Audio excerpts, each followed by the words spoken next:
Hello, good morning, and welcome to Unacademy, a one-stop destination for the English medium civil services aspirants. Let's get started with the analysis of today's The Hindu newspaper. These are the topics that we shall be discussing today. But before we start, I urge you to like this video, subscribe to our YouTube channel. Your support encourages us to work harder to provide exam-oriented, meaningful content to our learners. Each day, on an average, 15,000 plus learners watch the newspaper analysis. Let's see today if we can get 5,000 likes on this video. That will encourage us even further. Without wasting time, let's get started and look at a lead column in today's newspaper written by former National Security Advisor, who also happened to be former governor of the state of West Bengal, Mr. M.K. Narayanan. He writes, the year commences, but with deep foreboding. In a sense, something terrible might be happening or might happen. If I were to ask you, tell me what is happening around the world today, and in response to that, if you can read me this article, I will give you maximum marks. This column captures everything that is happening today across the world, which is important for the civil services examination. The first one is the war in Ukraine. Russia invaded Ukraine, and we have discussed previously what were the reasons. One principal reason was the growing proximity of Ukraine to NATO. In fact, Ukraine wanted to become a member of NATO. NATO, which is a military alliance comprising of two Northern American countries, United States and Canada, and 29 European countries. It's like a military bloc, which means if you attack one country, it can be construed as the attack on all the members of NATO. If Ukraine would have joined NATO, Russia's neighbor would have become very close to this military bloc. Now, the problem in Ukraine is neither of the two sides, they agree on discussions. They agree on coming on the negotiating table and resolving this conflict through talks. And the writer says this might then lead to escalation. And this escalation, unfortunately, may also turn out to be a nuclear escalation. If Russia is defeated in this war, it will be the victory of Europe. If Ukraine crumbles under the pressure, then it will be clearly the victory for Russia, but at the same time, it is going to give a major impetus to Russia's influence in the European states. Particularly then, question marks will be raised on the very efficacy of NATO. Can NATO be viewed as an organization which can act as a bulwark against aggression? Because clearly in this case, Russia is seen as an aggressor by Europe and Western American countries. So that's number one. On Ukraine, we might see potentially some kind of escalation, which unfortunately may also lead to nuclear escalation, according to the writer. That's number one. Number two, what is happening in West Asia? West Asia today gives a sense of anarchy. On October 7 last year, Hamas fighters, militants, they crossed the Gaza-Israel border, killed hundreds of Israeli citizens. More than 250 hostages were taken, which included men, women, elderly, children as well. And in response to that, Israel attacked Gaza, waged a war against Hamas, which led to the destruction of property, hospitals, and killing of thousands of civilians as well. The war, the Israeli war on Gaza, is still continuing. That's another thing which has happened. But at the same time, we say West Asia has now become sort of an anarchy is because of the actions taken by Iran over the past few weeks. You would know, and we have discussed, how Iran is supporting the Houthis the Shia militants of Yemen, and how these Houthis, they are attacking the Red Sea. They are attacking the vessels passing through the Red Sea, and Red Sea, you would know, is an important medium through which Asian goods can travel to Europe. It's the shortest route between Asia and Europe. And now vessels are being attacked with helicopters, with missiles by these Houthi rebels of Yemen, supported by the Shia Iran. Iran, on the other hand, it has also attacked some places in Iraq. Iran says that there are some Israeli spy headquarters in Iraq, and missile attacks were launched on these so-called spy headquarters of Israel. Iran escalated tensions with Pakistan,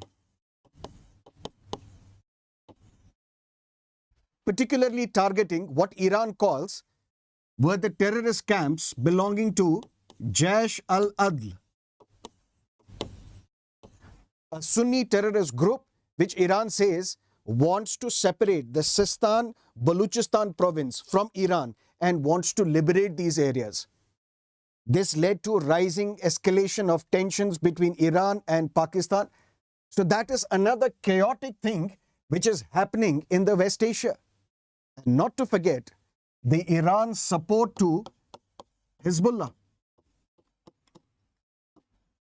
And now United States is also launching an operation, has already launched an operation against these Houthi rebels because United States would not want Red Sea to be blocked. In fact, some of the Indian vessels have also come under attack, which led to the Indian External Affairs Minister traveling to Iran and try and put pressure on Iran that you should not support these Houthi rebels against the Indian interests. That's another chaotic thing which is happening in West Asia. So something is happening in Ukraine, something is happening in West Asia, and then Indo-Pacific.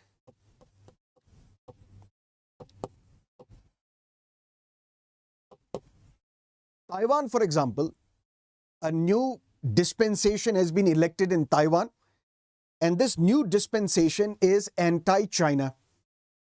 Now, China considers Taiwan to be its territory, and this new dispensation now says we want to protect our democratic way of life, which China is not going to see very lightly, to consider very lightly. But if this tension escalates, according to this writer, what is happening in Taiwan may act as a lightning rod, and this will encourage other countries in the neighborhood, such as Philippines, to also take a strong stance against China. Because there is already a territorial dispute, a maritime territorial dispute between Philippines and China, such as something that we have discussed previously regarding some shoal. Philippines alleges that China wants to militarize these areas, these maritime areas, just like China did with the Mischief Reef, which is very close to the Third Thomas Shoal. So these tensions are now in Indo-Pacific as well. And at the same time, we have to see what is happening in India. Because Indian problems are both external as well as internal. External problems, for example, the writer says China. We have seen what happened in 2017 when there was a clash between India and China on Doklam, which is a tri-junction between Bhutan, India and China. Then we saw the skirmishes, the attacks along the line of actual control in 2020 between People's Liberation Army and the Indian Army along Ladakh and other areas. So the writer says China is also not going to sit lightly and calmly, particularly when it is practicing some form of diplomacy known as wolf warrior diplomacy.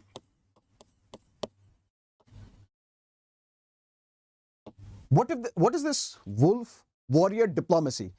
Something which the commentators are now saying emerged during the lockdown of 2020, emerged after the COVID-19 lockdown, because China was accused of deliberately releasing this virus and ultimately creating an creating a havoc in the entire world. Prior to this wolf warrior diplomacy, the diplomats of China, and here I am explaining what is this wolf warrior diplomacy. Previously, the diplomats of China would be very considerate, would be very moderate, would keep a low profile in their dealings with the outside world, in their dealings with the diplomats of other countries. Now, what is this wolf warrior diplomacy?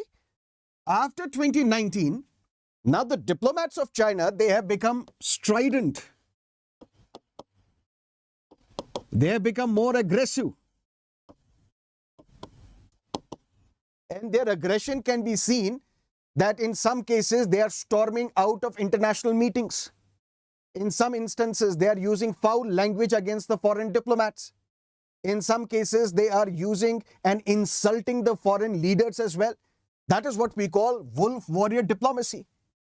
And now this China, which is now practicing this wolf warrior diplomacy, the author says it may not be silent on India because it will try and inflame passions within India. Not just India, in our neighborhood as well. Particularly when it comes to Bhutan. Particularly when it comes to Maldives. Bhutan is now slowly and steadily coming in the lap of Chinese influence. We have seen what is happening between India and Maldives. Maldives wants Indian troops to go out of Maldives. Previously, the 2 choppers that we had given them, they wanted to return these choppers. And now Maldives and China, they are getting too close to each other.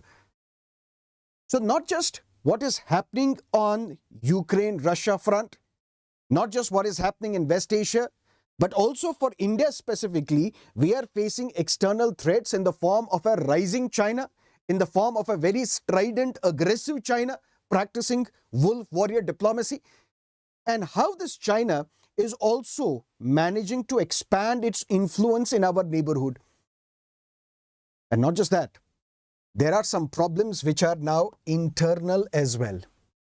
Internal in the sense, the author says 2024 elections will be conducted in India. And according to the author, with the rising of religiosity, with the inauguration of the Ram temple at Ayodhya, now the chief political party at the center is using religion for electoral gains. Not my words, the words of the writer.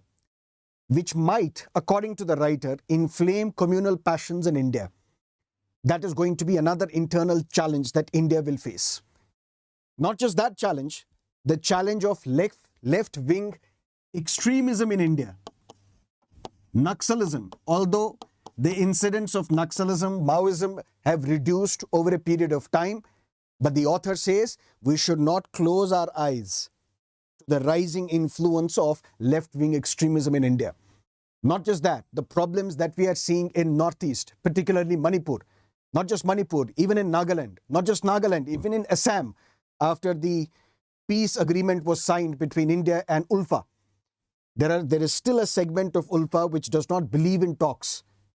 So rising left-wing extremism combined with the problems that we are seeing in Northeast and then the potential elections that will be conducted in 2024, all these point out to internal problems that India will face in 2024.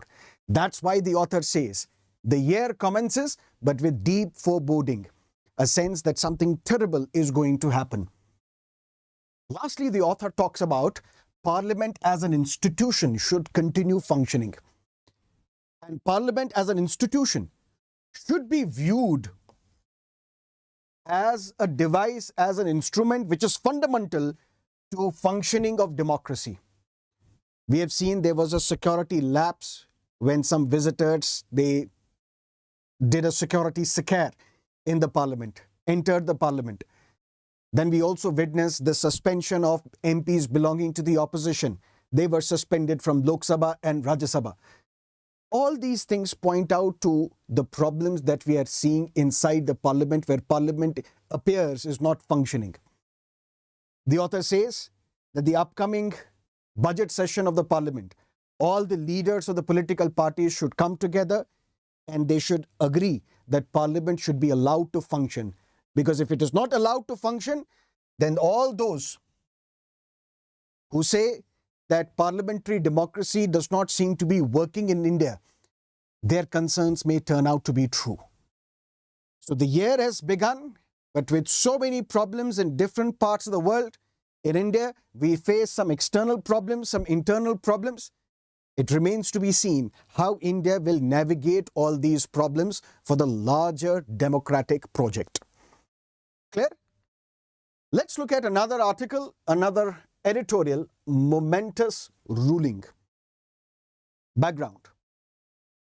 October 7, 2023, Hamas attacked Israeli citizens. In response to that, there was an attack by Israel on Gaza, which led to destruction, which also led to the charges of genocide. According to United Nations Convention on Genocide in 1948, if there is an entity which does some actions, and the objective of these actions is to destroy that group, whether it's a political group, whether it's a racial group, whether it's an ethnic group, whether it is a religious group, if through your actions you want to destroy a particular group, it is genocide. You want to inflict bodily harm or mental harm on that group, it is a genocide. You want to cut the aid to this group, it is a genocide. You want to separate children from that group, it is a genocide. South Africa, what it did, it approached International Court of Justice, which is based in The Hague, Netherlands. International Court of Justice is one of the 6 principal organs of the United Nations. South Africa approached International Court of Justice saying what Israel is doing in Gaza amounts to genocide, and as such, Israel should be prosecuted. This International Court of Justice, it basically takes up disputes between the member countries. For example, if there are 2 countries who are accusing each other of genocide, for example, ICJ can take up that case. South Africa presented its point of view before the International Court of Justice. It normally has 15 members. These members are elected by the United Nations General Assembly and United Nations Security Council for a 9-year term. One Indian judge, Dalveer Bhandari, is also a member of International Court of Justice. But this time, it had 17 members. Why? Because according to the rules, if South Africa has dragged Israel to International Court of Justice and none of these 15 members belong to either Israel or South Africa, then South Africa can have one nomination, Israel can have another nomination, so that representatives of these 2 countries can also sit on International Court of Justice. And in this case, we had 2 ad hoc members, one from Israel, one from South Africa, to be part of International Court of Justice, and they had to decide what will happen in this case. South Africa basically wanted Israel to be charged with genocide, but at the same time, it wanted some immediate respite, or what is known as a provisional response. Whether Israel has committed genocide or not, it will take a lot of time to convince International Court of Justice that indeed Israel is committing genocide, has committed genocide. But till that thing happens, till it is proven, in that period, in the intervening period, what should be the response? South Africa wanted that there should be a ceasefire.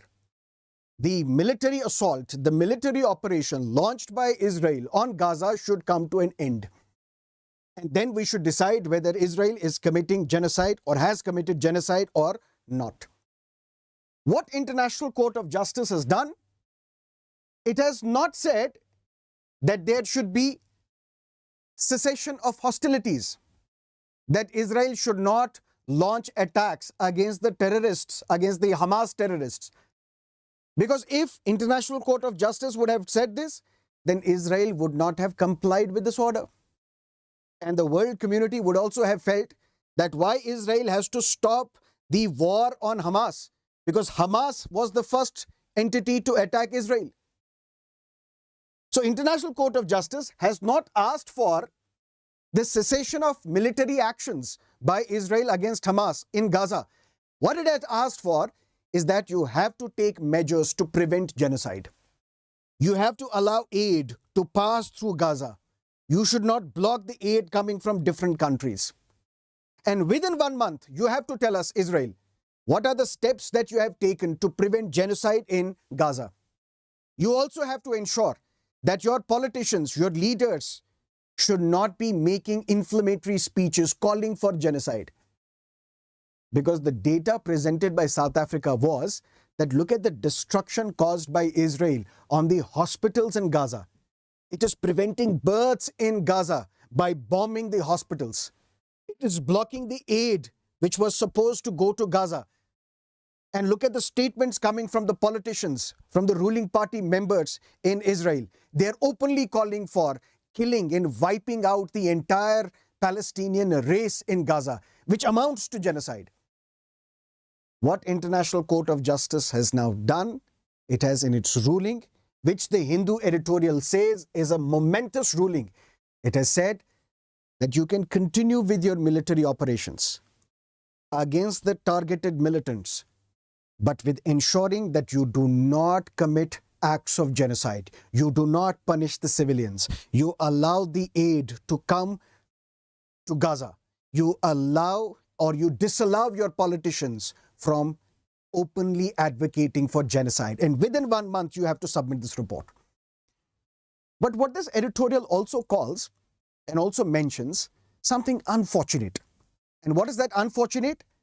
The blocking of aid to United Nations Relief and Welfare Agency for Palestinian refugees. We discussed it yesterday that after the Arab-Israeli War of 1948, this agency was set up by the United Nations General Assembly resolution. And this agency, it gets contributions, voluntary monetary contributions by the member states. So all the members of the United Nations, voluntarily, they provide funding to this relief agency so that this relief agency can provide support, can provide services, education, healthcare to the Palestinian refugees. And now some countries, they have blocked aid. They have stopped funding this agency. Why? Because Israel alleged that 12 members, 12 workers of this agency, they were responsible. They were also part of the October 7 attack on Israel launched by Hamas. So this editorial says that although that needs to be probed, whether those workers were part of the assault attack on Israel or not, but that should not also lead to stopping or blocking the financial support to this relief agency. And in fact, this order of International Court of Justice was given by 15:2 majority. 15 members of International Court of Justice were in favor of issuing this order. That is what you need to understand from this editorial. Now let's look at another important column. Independence of judiciary rests on freedom of judges to decide without pressure. This is an important topic for your mains examination, and I'll tell you how. 28th of January 1950, Supreme Court met for the first time in the independent India. The first Chief Justice was Justice Kanya. And now the Supreme Court is celebrating the Diamond Jubilee of the setting up of the Supreme Court in the independent India. An event was held yesterday, and Justice Chandrachud, the Chief Justice of India, he spoke of what Justice Kanya had said on 28 January 1950. Justice Kanya had said that the Supreme Court, the judges of the Supreme Court should uphold 3 principles. What are these three principles that the Supreme Court judges should uphold? Number one is independence of judiciary. And I'll tell you slightly later what is this independence of judiciary. Why? Because often aspirants focus on only one aspect of independence of judiciary. There are other aspects as well. Second, Constitution should not be interpreted as a rigid body of rules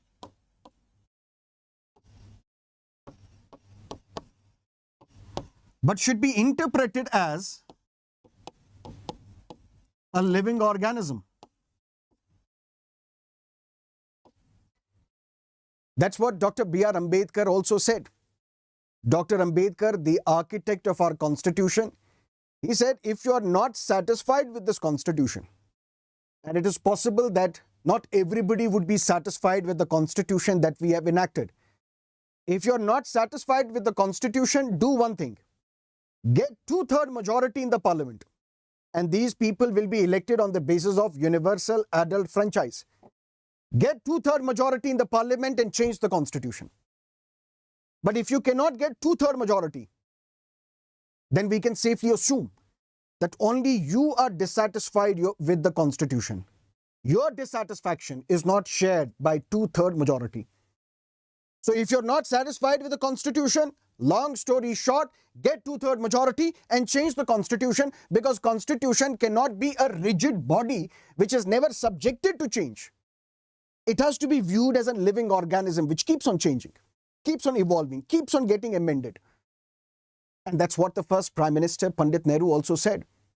He said constitution is a document of people's faith and aspirations. Aspirations keep on changing. And any genuine aspiration should be capable of realization. So if you have an aspiration, which is a genuine aspiration, for that you want to change the constitution, you should be able to change the constitution, amend the constitution. Because any genuine aspiration should be capable of realization. And that's what Justice Kania also said. Constitution should not be interpreted as a rigid body of rules, but as a living organism. And third principle, we must secure the respect of citizens so that citizens feel that judiciary is a legitimate institution. Justice Kania, he said the judges of the Supreme Court as an institution should uphold three principles. Number one, independence of judiciary. Number two, constitution should not be interpreted as a rigid body of rules, but as a living organism. And third, we must secure and then ensure that people respect judiciary and view judiciary as a legitimate institution. Because whatever actions we are taking, whatever orders we are giving, the legitimacy of these orders will be dependent upon whether people of this country view judiciary as a legitimate institution or not. If it is not viewed as a legitimate institution, if it is viewed as a corrupt institution, as a biased institution, then we won't get the respect that we deserve from the citizens of this country. But what is this independence of judiciary? One common and the only interpretation known to civil services aspirants, unfortunately, is that judiciary should work independently without executive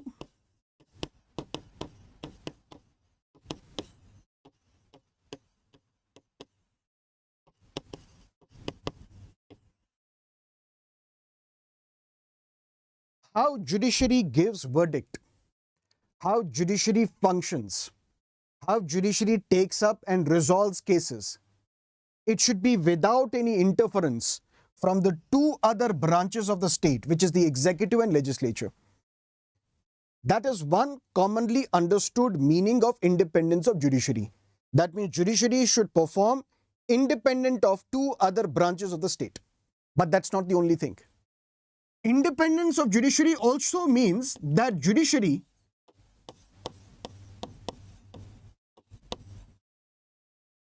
should decide a particular case without taking into account the social customs of the prevailing society. That's also independence of judiciary. So, for example, a particular case is to be decided by the court. On the judges, there is no pressure from executive or legislature how you should decide this case. That's okay. But what if there is pressure from the society that you should decide this case like this? What if there is pressure from media? Every 9 o'clock, the nation wants to know how judiciary will decide this case. So judiciary should be independent from the interference by the two other branches of the state. It should be independent of the social pressures also. That's also independence of judiciary. Not just social pressure, but the inherent bias of a judge. For example, I am the judge of the Supreme Court. I have to take a decision whether right to love is a fundamental right or not. Whether we should criminalize homosexuality or not. I have an inherent bias. I believe, for example, I don't believe it, I'm just giving an example, argument's sake. For example, I believe that LGBT, this homosexuality is basically a disorder which can be cured by the Babas. That's my inherent bias. But when this case is taken up, I should leave this inherent bias that I have and should basically decide this case on the basis of constitutional morality.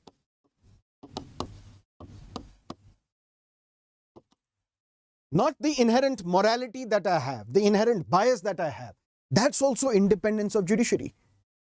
That means judiciary should be in a position to decide cases, to rule in favor or against, not on the basis of the pulls and pressures by the two other branches of the state, not only by the pulls and the pressures of the society as well, but I should be deciding a case independent of my inherent bias on this particular matter, and I should believe in constitutional morality.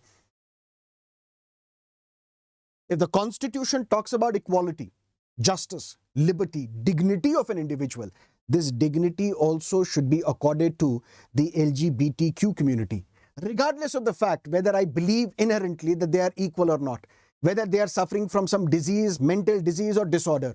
That should not be the force behind me taking these decisions. I should take the decisions disregarding my inherent bias and focus on constitutional morality. That is what you need to understand from this particular article. Let's look at another article, Aadhaar-based pay, a bad idea for Mahatma Gandhi National Rural Employment Guarantee Scheme. This scheme basically legalizes right to work. In rural India, every adult member of a family, if you're looking for work, you have the right to work. 100 days of paid employment is your statutory right, is your legal right according to the scheme, according to this act. Wages are to be provided, which cannot be less than the minimum wages. But how these wages are given, paid to these workers? One is the account-based.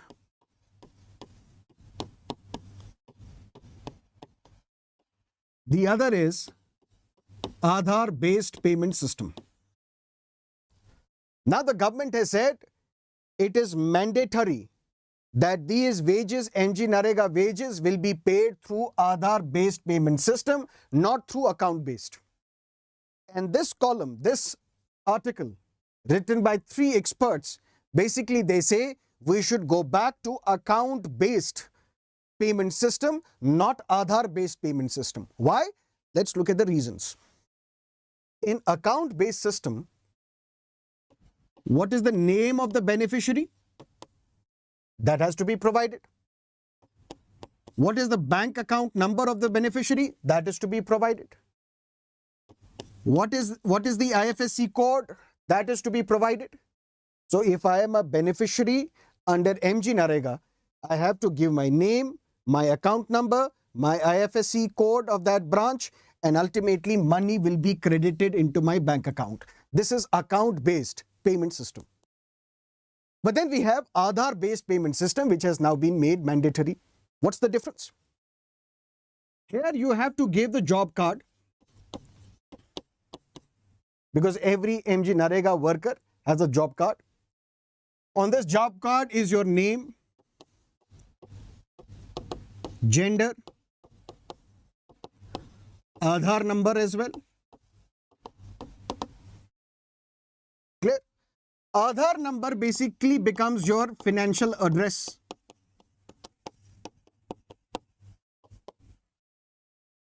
How?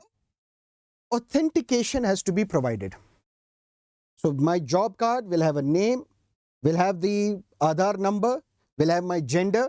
Now on a point of sale machine, on an authentication machine, I have to give my biometrics, which can be fingerprint, which can be iris scan. And now, unless and until it is authenticated, money will not be credited to my bank account, which is linked to Aadhaar. Now you will say, sir, what is the problem? The problem is what unique identification authority of India has revealed. What it has revealed? There is biometric information and there is demographic information.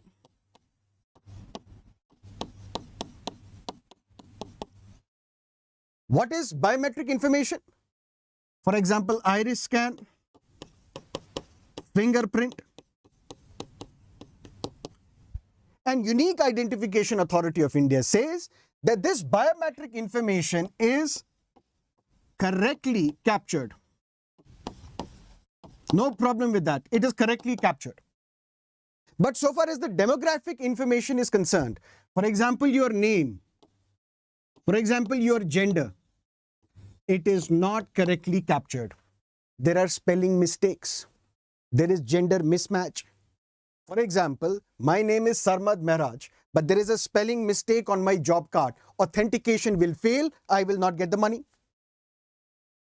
The gender is incorrectly mentioned. Authentication fails. I will not get the money. Which means, according to these writers, what I have to do now, I have to spend a lot of time, I have to spend a lot of money to go through various departments and make corrections to the demographic details that are mentioned in my Aadhaar. And ultimately, I will lose my money. That is why the writers say we should not make Aadhaar-based payment system mandatory. We should instead make account-based payment system as mandatory. But why is the government insisting on Aadhaar-based payment system? For three things.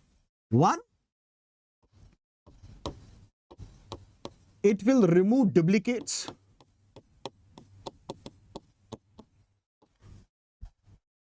One beneficiary may have different bank accounts, and ultimately it will lead to duplication of workers, of the beneficiaries of the scheme. But if it is linked to Aadhaar, duplication will be removed.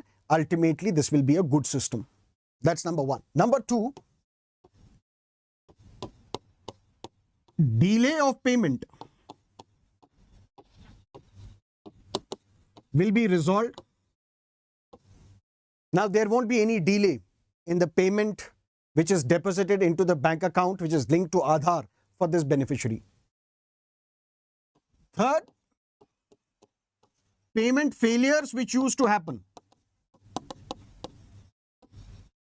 will now be reduced.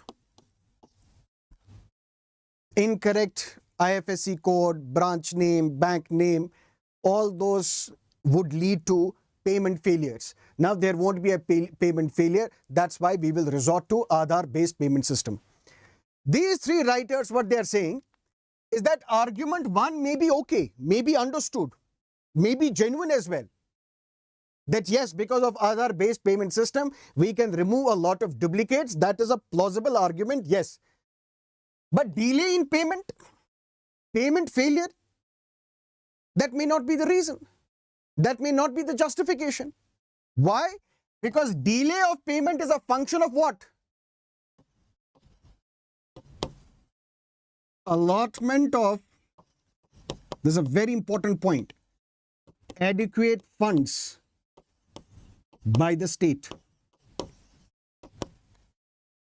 These three writers say delay or payment failure. That's not dependent upon whether you use Aadhaar-based payment system or you use the account-based payment system. That's the function of whether adequate funds are made available by the state or not. So if there are adequate funds available by the state, made available by the state, it doesn't matter whether you use Aadhaar-based payment system or account-based payment system. But since there is a lot of mismatch in the demographic data, which will force these beneficiaries to travel to various different departments to get these corrections made, this ultimately would deprive the beneficiaries of their hard-earned wages. That is why these three writers say we should go back to account-based payment system and not Aadhaar-based payment system. That is what you need to understand from this column. Clear? Let's look at another important article. What are the RBI's guidelines on state guarantees? As the states are growing, they need to implement a lot of programs, policies, and spend a lot of money on infrastructure as well. Construction of roads, offices, buildings, hospitals, so on and so forth. For that, here is the state who is constructing these infrastructure projects. For example, we have public sector undertakings. Where is the money given to these public sector undertakings to launch all these infrastructure projects? Basically, the state is giving budgetary support. Every year, budget is passed, budget makes allocations to various infrastructural projects of that state. But what if the budget is missing, or in a sense, the money is lacking? Then these public sector undertakings, they approach banks, they approach financial institutions. So basically, these banks, financial institutions, they are creditors, they give credit. These public sector undertakings, they are debtors, they take the debt. But what is the collateral? For example, you go to a bank asking for a loan, you have to give something as collateral, either your house or your gold, whatever, you have to give something as collateral. Here, since these are public sector undertakings, state acts as a guarantor. And when the state is acting as a guarantor, these banks, financial institutions, they don't care much, they don't worry much, they lend money, credit to these debtors. But this imposes a financial burden on the guarantor, which is the state. This column says that in normal circumstances, this may not matter much. But what if there are abnormal circumstances? What if there are more and more public sector undertakings, enterprises, which have state as a guarantor? What if the state is giving more guarantees, which is not proportionate to the gross state domestic product? In that case, what will happen? This will be like a burden on the state. That is why we have RBI guidelines. And what RBI guidelines have said, the state government may consider fixing a ceiling. For example, if you look at Andhra Pradesh,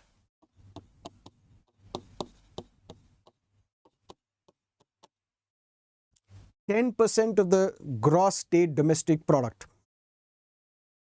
That is the value of the guarantee given by the state of Andhra Pradesh to various banks and financial institutions, acting as a guarantee for the loans extended to public sector undertakings. As high as 10%. In Meghalaya, in Uttar Pradesh, it is in the range of 8 to 9%. In fact, the state acting as a guarantor, it is rising in almost all the states in India. And now RBI says you have to impose a ceiling. It can be either 5% of the revenue receipts received by the government, or it can be 0.5% of the gross state domestic product, whichever is less. That is something which RBI has now recommended. RBI has further said the purpose for which government guarantees are issued must be clearly defined.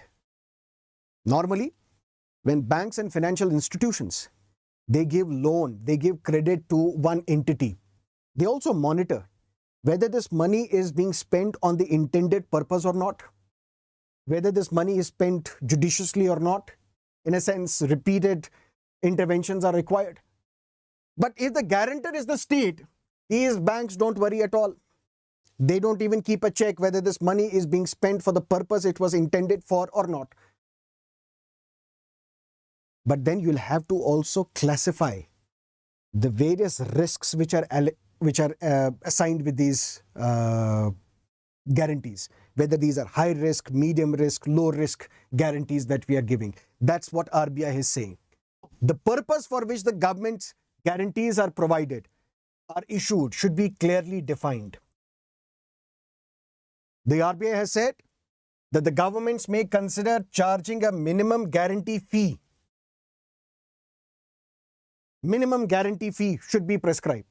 On top of that, additional risk premium may also be charged depending upon the risk category, whether it is high risk, medium risk, low risk.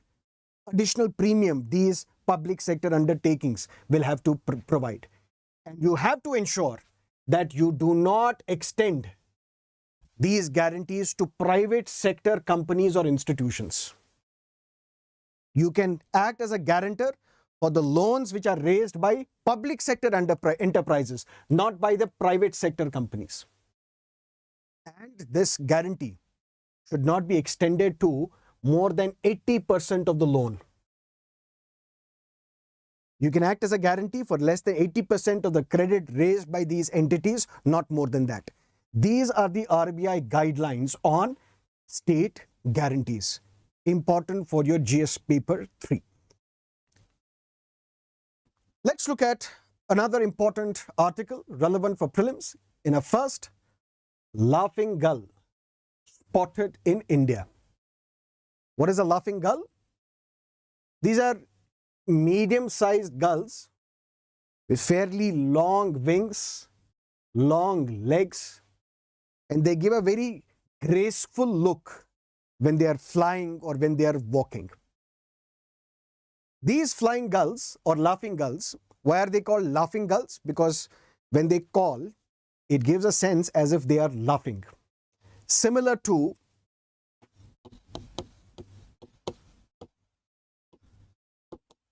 Australian kookaburra. When they call, it gives a sense as if they are laughing. Similarly, their calls, they give a sense as if they are laughing. That is why we call them laughing gull. And they have been spotted in India for the first time at an estuary in Kasaragod district in Kerala. These laughing gulls can be predominantly seen in the coastal areas.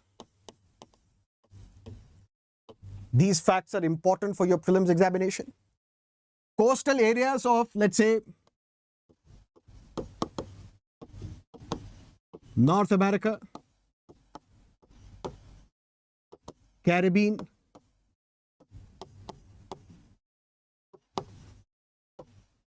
Northern South America, the Atlantic coast of North America. This is where in these coastal areas you will see these laughing gulls. These are mostly diurnal, in the sense they are active during the day. Not just this, they eat almost anything. That means they are omnivores, including garbage.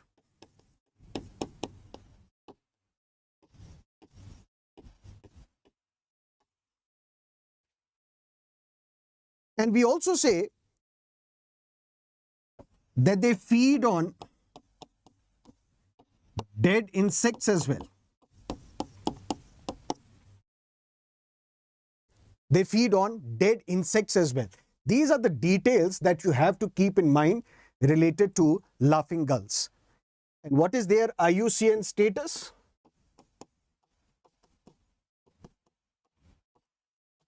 Least concern.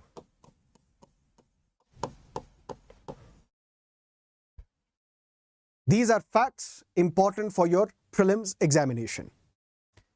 And when they feed on dead insects, we call them scavengers.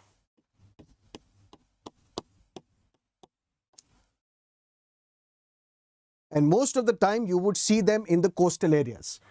They are diurnal, active during the day. They eat almost anything, omnivores, including garbage. Clear? Let's look at another important article relevant for your prelims examination. Burkina Faso, Mali, Niger, they have quit West African bloc. And what is this West African bloc? ECOWAS, the Economic Community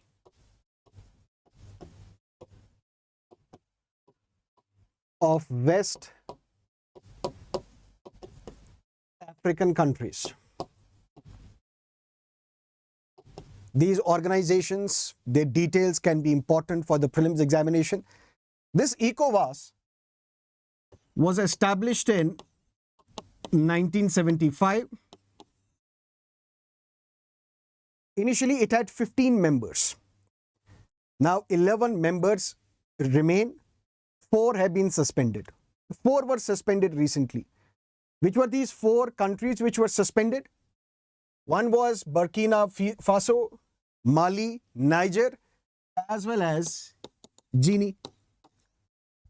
Why were these countries suspended? Because there was military coup in these countries. Democracy was suspended. That is why ECOWAS suspended these 4 countries.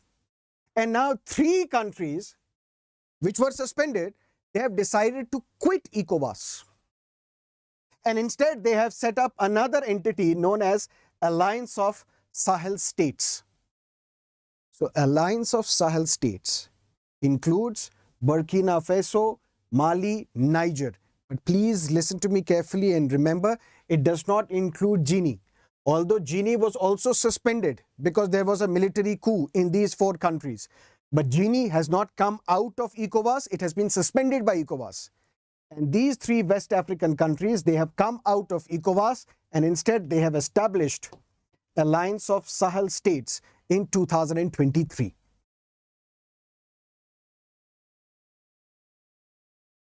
Clear? And in 1975, when this ECOWAS was established, you may be also asked about that treaty, maybe. It was through the Treaty of Lagos in 1975 that ECOWAS was established. ECOWAS was set up.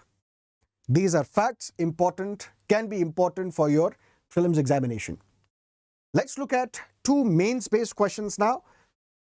Critically evaluate the implementation of the MGNREGA in light of the recent report of the Standing Committee on Rural Development and Panchayati Raj.